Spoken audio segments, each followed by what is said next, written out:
One thing that keeps me puzzled, despite having studied finance and economics at the world's best universities, the following question remains unanswered. Why is it that 5,000 units of our currency is worth 1 unit of your currency, where we are the ones with the actual gold reserves? It's quite evident that the aid is in fact not coming from the West to Africa, but from Africa to the Western world. The Western world depends on Africa in every possible way, since alternative resources are scarce out here. So how does the West ensure that the free aid keeps coming?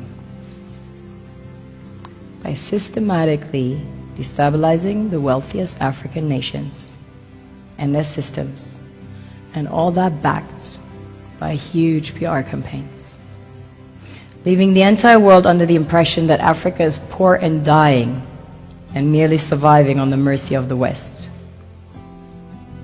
Well done, Oxfam, UNICEF, Red Cross, Life Aid, and all the other organizations that continuously run multi-million-dollar advertisement campaigns depicting charity porn to sustain that image of Africa globally.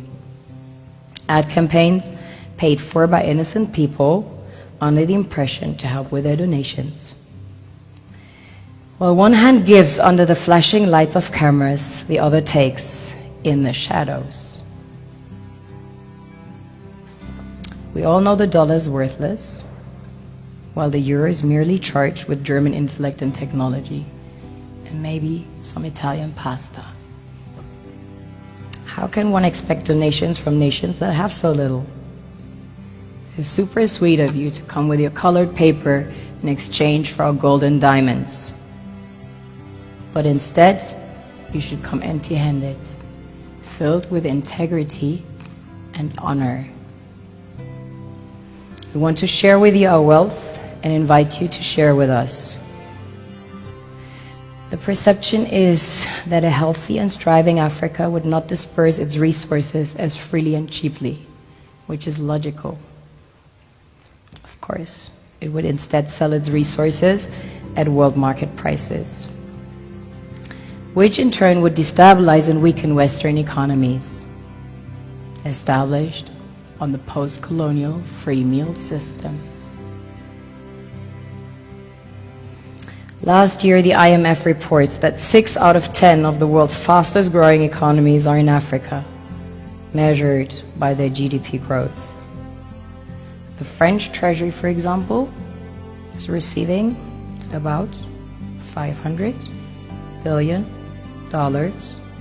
year in, year out.